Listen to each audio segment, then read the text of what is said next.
하나님 말씀은 구약성경 이사야 64장 8절입니다. 다 같이 시작.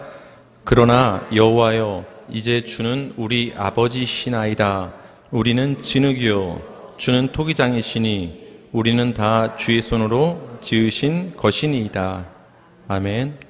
오늘 말씀의 제목은 하나님 아버지를 내가 믿사오며, 하나님 아버지를 내가 믿사오며라는 제목으로 하나님 말씀 전하겠습니다. 안상홍 증인회를 전신으로 하는 하나님의 교회가 있습니다.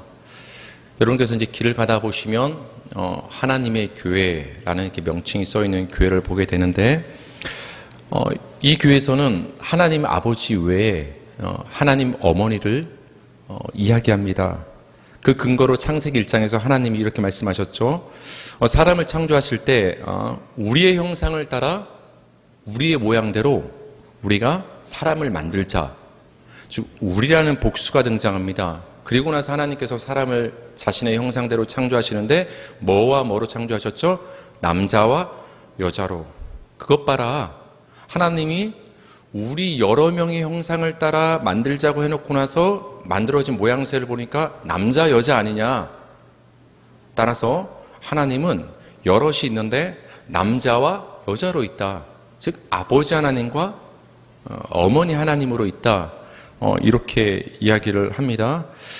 어떻게 보면 여성의 입장에서는 매일 하나님을 아버지라고만 부르는 그것에서 조금 이렇게 넓게 확장돼서 하나님을 어머니라고까지 부를 수 있는 것이니까 어떻게 보면 이게 좀 포용적이라는 생각도 들죠. 아버지 하나님과 더불어서 이렇게 어머니 하나님을 말하는 것은 여성 인권을 강조하는, 요즘은 페미니즘 시대죠. 여러분께서 TV 토론도 보시면 이제 페미니즘, 어떤 그 여성의 인권을 강조하는 분과 어떤 남성을 대변하는 사람들 간의 토론을 이제 자주 보게 될 것입니다. 그래서 우리가 이제 역사를 보통 표현할 때 히스토리란 말을 씁니다. 그래서 이걸 굳이 구분을 하자면 his, 그의, 남자의 스토리, 이야기. 즉 역사의 주인공은 남자라는 것이죠. 다 하나하나 따져보지는 않았지만 우리가 대략적으로 봤을 때는 어떻게 보면은 역사의 기록이 그렇게 남았는지는 모르겠지만 남성 위주로 역사가 진행되어 온 것은 사실인 것 같습니다. 거기에 반발해서 여성 인권을 말하시는 분들은 히스토리라는 용어만을 쓰는 것은 좀 그렇다. her story라는 말을 쓰자. his를 her로 바꾸자. her는 뭐냐? 그녀의라는 뜻인 거예요.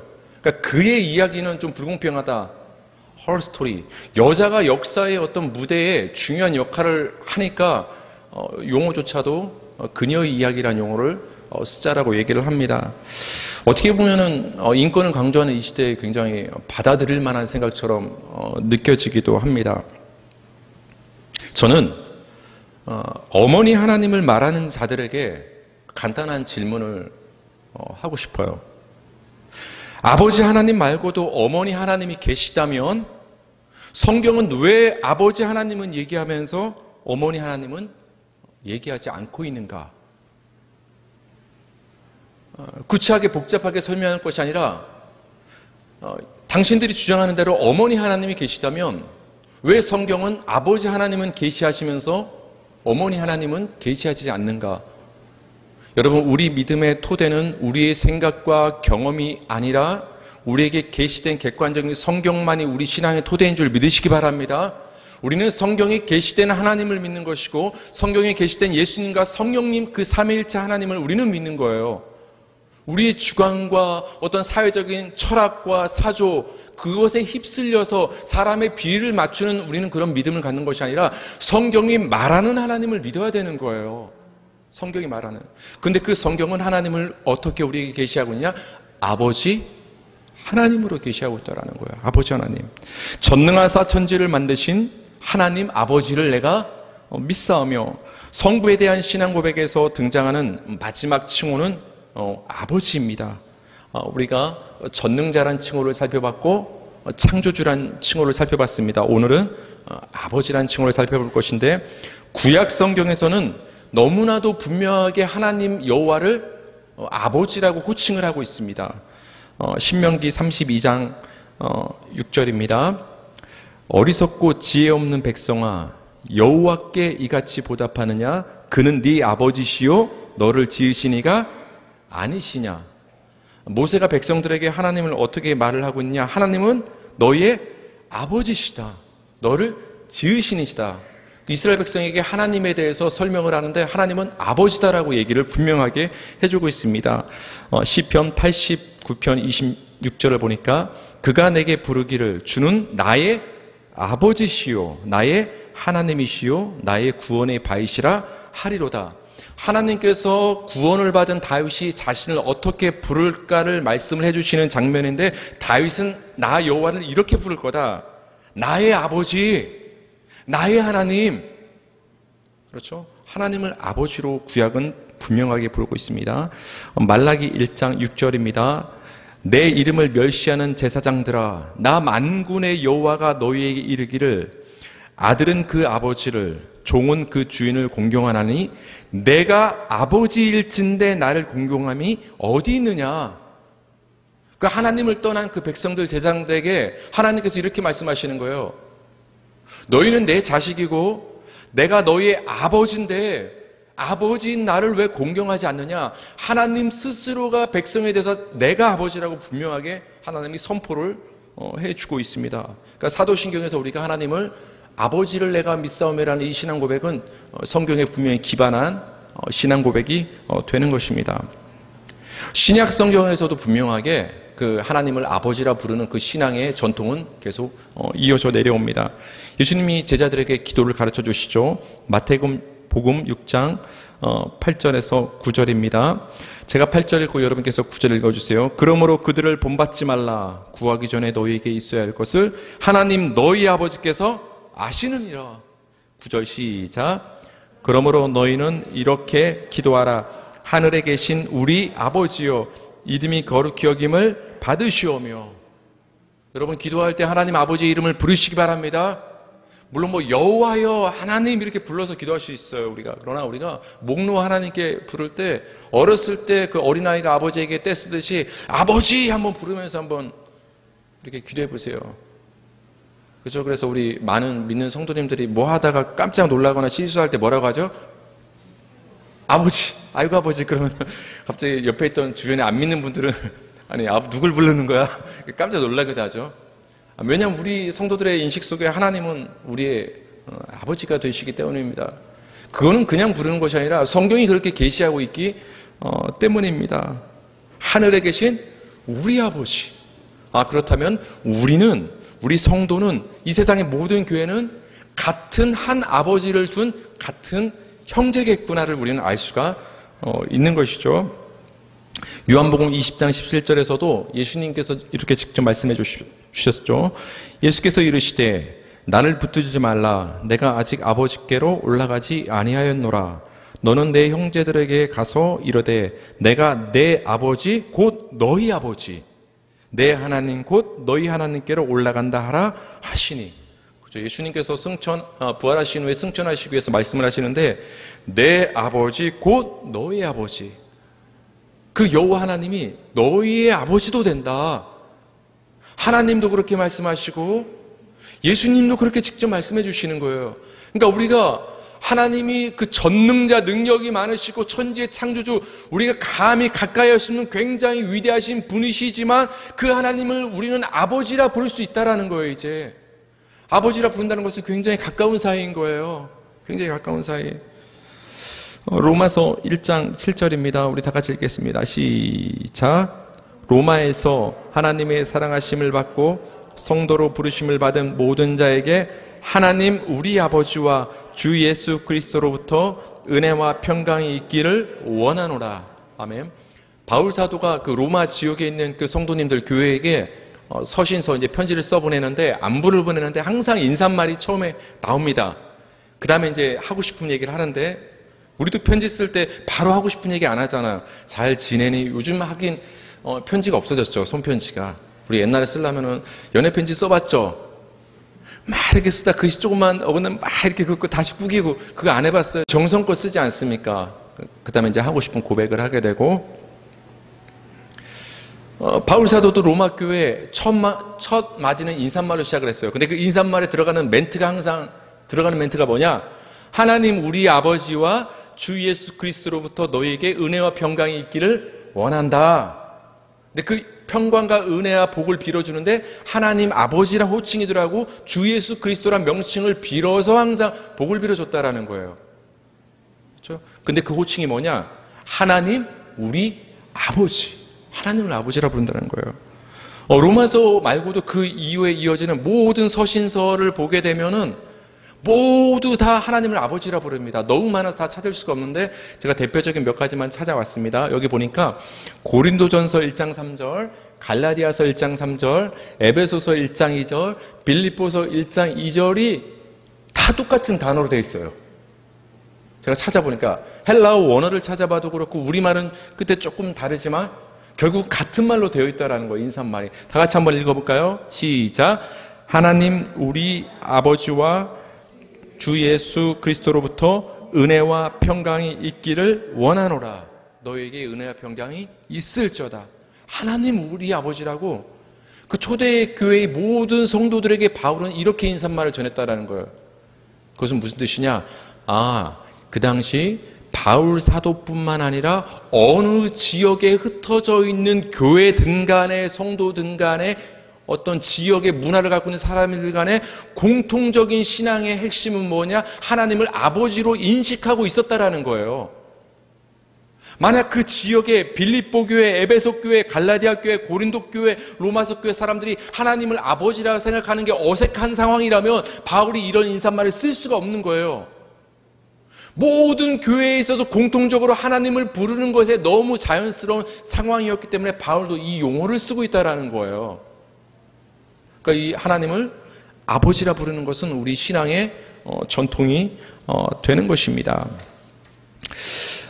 구약 성경에서 하나님을 아버지라 부르는 것은 하나님을 창조주라 부르는 것과 어느 정도 의미가 유사하다고 볼 수 있어요. 그러니까 여호와 아버지 이렇게 부르는 것은 여호와 창조주라고 부르는 것과 의미가 거의 통한다는 말입니다. 신명기 32장 6절입니다. 다 같이 읽겠습니다. 시작. 어리석고 지혜 없는 백성아 여호와께 이같이 보답하느냐? 그는 내 아버지시요 너를 지으시니가 아니시냐? 그가 너를 만드시고 너를 세우셨도다. 아멘. 모세는 이스라엘 백성에게 하나님을 소개하는데 두 가지로 소개합니다. 네 아버지시요 너를 지으시니. 창조주로 말하고 있죠. 여러분, 아버지로 소개하는 것과 지으신 창조주로 소개하는 것은 다른 말이 아니에요. 여러분 곰곰이 생각해 보세요. 여러분 이 세상에 어떻게 존재하게 됐어요? 여러분의 뭐가 있었어요? 육신에 계시죠? 아버지가 계시잖아요. 아버지가 나를 만들어 줬단 말이에요. 하나님이 나를 만들어 주셨기 때문에 하나님을 아버지라 부르는 것은 너무나 당연한 거예요. 아니 어떻게 신을 여호와를 아버지라 불러? 굉장히 이상한 표현 같지만 곰곰이 상식적으로 생각해 보면은 우리 육신의 아버지들도 나를 만들어 준 분이기 때문에 아버지라 부르는 것처럼 그렇게 거슬러 올라간다면 우리를 만드신 분은 하나님이시기 때문에 그 하나님을 아버지라 부르는 것은 너무나 당연하다는 거예요. 여러분은 하나님이 만드신 줄 믿으시기 바랍니다. 하나님이 여러분의 아버지인 줄 믿으시기 바랍니다. 하나님이 우리 아버지가 되시는 거예요.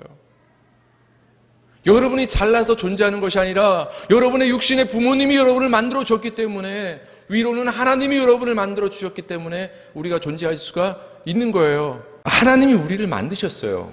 그렇기 때문에 우리의 아버지가 되시는 것입니다. 이사야 64장 8절인데 우리를 만드셨다는 표현을 좀 비유적인 표현으로 이사야서는 얘기를 해주는데요. 다 같이 시작.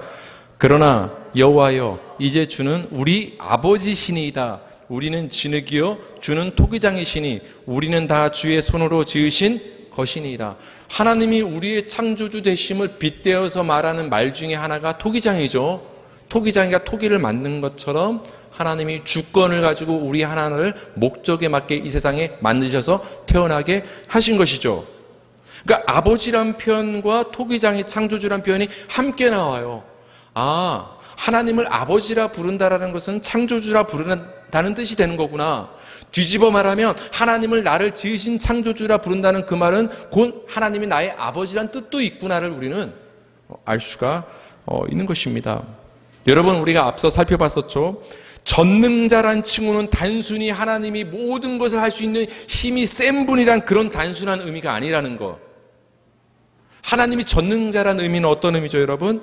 하나님만이 나에게 주신 구원과 생명의 언약을 이루실 능력이 있는 분이라는 의미가 전능자라는 의미인 거예요. 하나님은 전능하십니다. 이 말은 하나님은 나를 구원하실 능력이 있는 분입니다라는 그 신앙 고백을 하는 거예요. 하나님은 창조주입니다. 이 고백도 어떤 고백이에요? 하나님만이 천지를 창조하신 유일한 분인 것처럼 하나님만이 나를 구원하실 유일한 구원자이심을 고백하는 게 창조주란 고백 속엔 들어가 있는 거예요.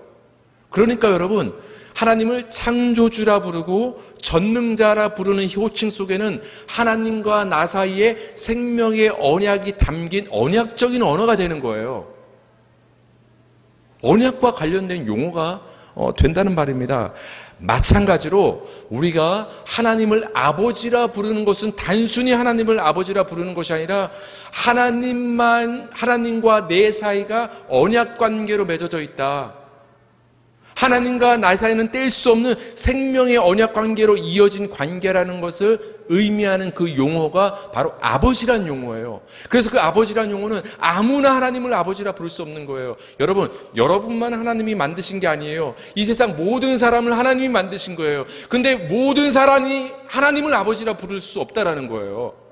하나님과 언약 관계에 있는 사람만 하나님을 아버지라 부를 수 있는 거예요. 전능자 창조주란 그 용어가 언약의 용어이듯이 아버지란 말도 언약을 나타내는 호칭과 칭호가 된다라는 것입니다. 신약 성경은 아버지란 이 칭호가 언약과 연관이 있다는 것을 더 분명하게 우리에게 얘기를 해주고 있습니다. 갈라디아서 4장 6절입니다. 다 같이 시작.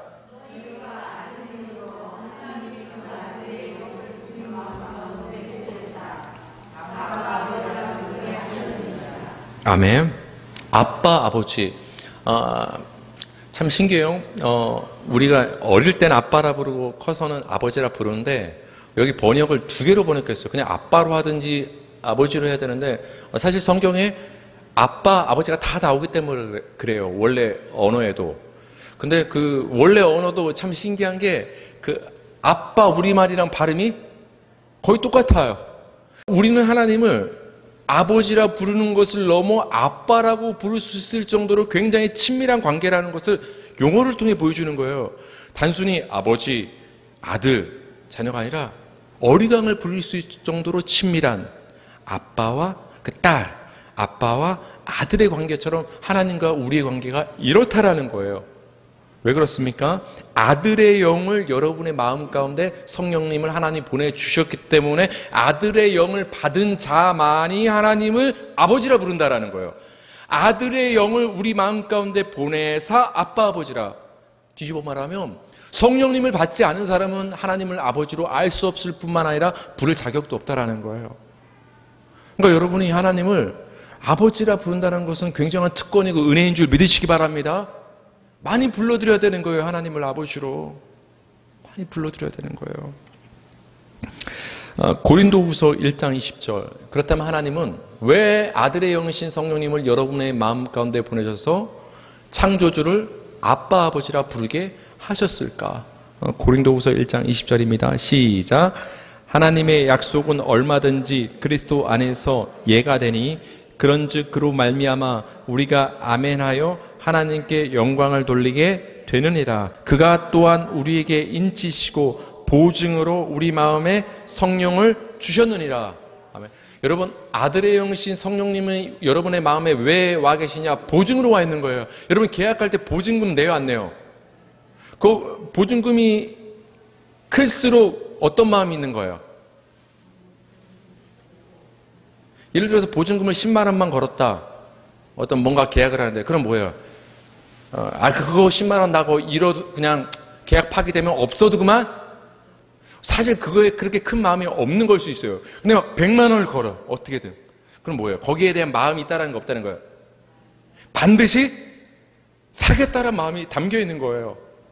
하나님이 성령님을, 존귀한 성령님을 여러분 마음 가운데 보증으로 보내주셨다는 것은 반드시 약속을 지키겠다는 그걸 보여주는 거예요. 우리가 계약금 10만 원 버리듯이 하나님이 성령님을 버릴 수가 없는 거예요. 성령님을 여러분 마음의 보증으로 보내주셨다는 것은 하나님이 반드시 여러분을 값주고 사시겠다라는 거예요. 아니, 이미 사셨지만 여러분을 반드시 자녀 삼고 생명의 언약을 지켜서 구원을 하시겠다는 하나님의 굳은 의지를 여러분께 주신 성령을 통해 보여주시는 거예요. 그러니까 언약의 보증으로 성령이 오신 거예요. 우리가 이제 연결을 시켜볼 수 있는 거예요. 아, 이렇게 연결이 되는 거예요. 언약을 받은 자만이 성령이 주어져서, 왜? 언약의 보증으로, 약속의 보증으로 성령이 오시니까 그 성령을 받은 자만이 하나님을 아빠 아버지라 부르게 되는 거예요. 그러니까 누구에게 여러분 아빠 아버지라 부를 수 있는 특권이 주어지는 거예요? 약속을 받은 자만, 언약을 받은 자에게만, 생명의 구원을 받은 자에게만 보증으로 성령이 오시기 때문에 그 성령을 힘입어 언약을 주신 하나님을 아버지라 부르게 되는 거예요. 그러니까 결국 이 아버지라는 호칭은 단순한 호칭이 아니라 언약 관계를 보여주는 호칭이 되는 거예요. 하나님 아버지, 우리가 이렇게 외쳐 부르는 것은 하나님과 나는 생명의 관계에 있습니다. 하나님의 은혜가 아니면, 아버지 하나님의 은혜와 도우심이 아니면 나는 생명을 받을 수 없는 존재입니다. 나에게 생명을 주시옵소서, 나를 구원하여 주십시오라는 그 믿음의 고백이 아버지라는 그 외침 속에는 담겨 있는 것입니다. 아버지와 아들의 관계는 생명의 언약을 주고받는 약속의 관계, 깰 수 없는 언약의 관계에 있습니다. 그래서 에베소서 1장 4절에서 5절을 보면 창세전 언약이 나옵니다. 창세전 언약이 무엇이냐면, 하나님께서 여러분이 이 세상에 갑자기 태어났기 때문에 그 후에 여러분을 불러서 언약을 맺는 것이 아니라, 갑자기 인간이 죄를 지니까 예수님한테 갑자기 아들아, 우리 빨리 이 인간들을 구원하자, 갑자기 하나님께서 계획을 하신 것이 아니라, 세상이 창조되기도 전에, 작게는 저와 여러분이 어머니 모태 속에 조성되기도 전에 이미 하나님은 계획하시고 이미 약속하셨다라는 거예요. 뭐 하기로? 에베소서 1장 4, 5절에 나옵니다. 그 창세전에 제가 읽어드릴게요. 여러분 5절 읽어주세요. 그 창세전에 그리스도 안에서 우리를 택하사 우리로 사랑 안에서 그 앞에 거룩하고 흠이 없게 하시려고. 왜 창세전에 선택하셨냐? 5절 시작. 그 기쁘신 뜻대로 우리를 예정하사 예수 그리스도로 말미암아 자기의 아들들이 되게 하셨으니. 하나님이 창세전에 예수 그리스도의 십자가를 통해서 우리를 선택하시고 우리를 예정하시고 계획하신, 약속하시고 언약하신 그 이유는 뭐냐? 우리를 아들 삼는 거구나. 그러니까 언약의 핵심은 아들 삼는 거예요. 여러분이 하나님의 아들이 된다라는 것은 반대로 하나님이 여러분의 뭐가 된다는 얘기예요? 아버지가 된다라는 거예요. 그러니까 우리랑 아주 상관이 없는 멀리 있는 창조주 되시고 전능자이신 그 크신 하나님이 여러분과 굉장히 가까워져서 한 몸을 이루셔서 여러분의 아버지가 되는 그 약속, 그것이 성경이 말하는 언약이에요. 창세기 1장부터 요한계시록 끝장까지는 그 이야기를 담고 있는 거예요. 딴 얘기가 있는 것이 아니라 하나님이 여러분의 아버지가 되시는 그 구원의 이야기가 성경책 이야기인 거예요. 여러분이 하나님의 아들과 딸과 자녀가 되는 그 이야기가 있는 것이 성경의 이야기인 거예요. 그걸 다른 말로 표현하면 하나님이 여러분의 하나님이 되시고 그리고 여러분이 하나님의 백성이 되는 것, 그 이야기가 바로 성경의 이야기가 되는 것입니다. 따라서 사도신경의 성부에 대한 신앙 고백에 등장하는 전능자 창조주란 칭호와 더불어서 아버지란 이 칭호도 하나님과 내가 보통 관계가 아니라 생명의 관계에 놓여 있구나를 의미하는 아주 존귀한 그 호칭이 아버지라는 호칭이 되는 것입니다. 여러분, 이렇게 하나님과 언약 관계에 있는 자, 아들에게 주어지는 것이 무엇이죠, 여러분? 아버지가 아들한테 뭘 남겨주죠? 떠나실 때 유산. 그죠? 제가 항상 말씀드려요. 물론 이제 어려운 분들에게 기부를 하는 것도 중요하지만은 그거는 인지상정입니다. 그렇죠? 우리가 길 가다 국률한 마음을 나랑 피가 안 섞인 분들에게 가질 수는 있지만 나와 피와 섞인 내 자식, 특히 아들에게 부모로서 아버지로서 마음이 가고 더 주고 싶은 마음은 그거 당연한 거예요. 그걸 욕할 수가 없는 거예요. 그렇죠? 요즘은 이제 평등해져서 아들, 딸 구별 없이 이제 뭐 이런 게 제도적으로 생겼지만 아들에게 주어지는 특권은 뭐냐? 그 당시 옛날에는 바로 유업이, 아버지의 기업이 유업으로 주어졌던 거예요. 그래서 아들의 증표는 유업을 받는 것입니다. 레위기 20장 24절입니다. 제가 읽어드릴게요. 내가 전에 너희에게 이르기를 너희가 그들의 땅을 기업으로 받을 것이라. 내가 그 땅 곧 젖과 꿀이 흐르는 땅을 너희에게 주어 뭐를 삼게 하리라? 유업을 삼게 하리라. 여러분, 유업을 준다라는 건 뭐예요? 하나님이 이스라엘 백성들의 뭐가 된다는 뜻이에요? 난 네 아버지라고 지금 얘기하고 있는 거예요. 아버지란 호칭은 등장하지 않고 있지만 하나님이 젖과 꿀이 흐르는 가나안 땅을 너희에게 유업으로 줄게, 이 말은 너희는 내 아들이야, 얘기하고 있는 거예요. 이 여기에 담긴 의미를 알겠어요, 여러분? 나는 너희 아버지야, 이 말씀을 하고 있는 거예요. 그거를 바로 다른 말로 나는 너희를 만민 중에서 구별한 너희의 하나님 여호와다, 이런 하나님 여호와라는 표현으로 다르게 표현하고 있을 뿐인 것입니다. 갈라디아서 3장 26절 보시겠습니다. 너희가 다 믿음으로 말미암아 그리스도 예수 안에서 하나님의 아들이 되었으니, 여러분이 믿음으로 하나님의 아들이 다 되신 줄 믿으시기 바랍니다. 여러분, 생물학적으로 여성이라고 해서 여러분을 아들이라고 한다고 해서 서운해하지 말라고 했죠? 왜 아들이라고 부르는 거예요? 유업을 받을 자격이 있기 때문에 아들이라고 부르는 거예요. 아, 왜 성경은 자꾸 이거 남녀 차별하는 거 아니야? 요즘 시대가 어떤 시대인데 딸이란 용어도 공평하게 써야지. 그런 게 중요한 게 아니에요. 여러분을 아들이라 부른다라는 것은 여러분 모두가 하나님의 유업을 이을 자격이 된다는 말씀을 성경은 해주고 있는 거예요. 그래서 아들이 되었으니 29절 다 같이 시작. 너희가 그리스도의 것이면 곧 아브라함의 자손이요 약속대로 유업을 이을 자니라. 그래서 아들인 게 중요한 거예요. 그래서 아들이 중요한 거예요. 우리 마지막으로 갈라디아서 4장 6절 7절 다 같이 읽겠습니다. 시작. 너희가 아들임으로 하나님이 그 아들의 영을 우리 마음 가운데 보내사 아빠 아버지라 부르게 하셨느니라. 7절. 그러므로 네가 이후로는 종이 아니요 아들이니 아들이면 하나님으로 말미암아 유업을 받을 자니라. 성령을 보내주셔서 하나님을 아빠 아버지라 부르게 되었다. 왜? 아들이 되었기 때문에. 근데 이게 왜 중요하냐? 아들이면 유업을 받을 자이기 때문에 중요하다는 거예요.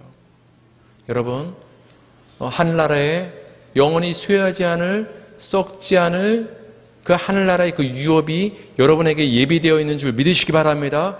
그 하늘나라 유업은 누구에게 주어지느냐? 아들에게만 주어지는 거예요. 그래서 제가 탕자 비유를 굉장히 좋아한다고 했잖아요. 누가 봤을 때는 정말 아들 같지 않은 삶을 살았지만 아버지 품으로 돌아왔잖아요. 아버지를 인정하고 돌아왔다는 것은 아버지의 아들이 되겠다라는 거예요. 그래서 그 잔치에 아들은 들어가요, 안 들어가요? 송아지 잔치에 들어가요. 그 둘째 아들이 유업을 받게 됩니다. 그러나 평생 열심히 24시간 근로시간 52시간 초과해서 일했던 그 첫째 아들 뭐라고 말합니까? 아니, 아버지 나한테는 염소 새끼도 한 마리 안 잡아주더니 서운합니다. 어떻게 보면 일도 더 안 한 지금 아버지께 돌아가서 안겨있는 이 둘째 아들 동생한테는 어떻게 송아지를 잡아줍니까? 그러면서 그 첫째 아들은 불평을 하면서 그 아버지가 배설한 잔치에 들어갑니까? 안 들어갑니까? 아버지는 들어오라고 했지만 자기가 안 들어가는 거예요. 왜 그랬을까요? 전 그렇게 생각해요. 우리 사람의 눈으로 평가했을 때는 첫째 아들이 굉장히 열심히 살았지만 그는 종의 삶을 살았다고 생각을 해요. 여러분, 종은 열심히 일합니다. 종의 삶을 산 거예요. 무늬만 아들이었지 진짜 아들이 아니었던 거예요. 근데 둘째 아들은 그 고난의 과정과 환난의 과정을 통해서 내가 고향 땅 아버지의 은혜가 아니면 살 수 없다는 것을 깨달아서 진정한 아들로서 아버지 품에 안기는 거예요. 그 아들에게 유업이 주어지는 거예요. 여러분은 하나님의 종이길 원하십니까? 아들이길 원하십니까? 여러분 모두는 하나님의 아들이 된 줄 믿으시기 바랍니다. 아들이면 하나님으로 말미암아 유업을 받을 자가 된 것입니다. 하나님 아버지를 내가 믿사오며 하나님을 아버지라 부른다는 것은 우리 모두가 하나님과 생명의 언약 관계에 있다는 것을 보여주십니다. 하나님만이 내게 생명의 유업을 주시는 분이심을 믿으시기 바랍니다. 전능하사 천지를 만드신 하나님 아버지를 내가 믿사오며, 여러분 이 고백을 통해서 우리가 날마다 암송하는 신앙 고백하는 이 고백을 통해서 성부 하나님을 믿는다는 말의 의미를 알 수 있어요. 많은 크리스찬들이 교회 다니면서 우리 믿습니다, 하나님 믿습니다 이렇게 얘기를 하지만 그 믿는다라는 게 정말 뭔지를 모르는 경우가 많아요. 우리 이 사도신경의 고백을 통해서 하나님을 믿는다라는 그 의미를 우리는 알게 되는 거예요. 여러분, 하나님을 믿는다라는 것은 그저 하나님의 존재를 믿는 게 그게 믿는 게 아니에요. 하나님은 내가 바라는 소원을 아뢰기만 하면 다 이루어줄 수 있는 능력이 있는 힘센 분이구나, 그걸 그저 믿는 게 믿음이 아닌 거예요. 하나님을 믿는다라는 것은 하나님이 내게 생명의 언약과 유업을 주신 아버지이심을 믿는 거예요. 하나님을 믿는다라는 것은 하나님만이 내게 주신 생명의 언약을 이루실 능력 있는 전능자요 창조주이심을 믿는 거예요.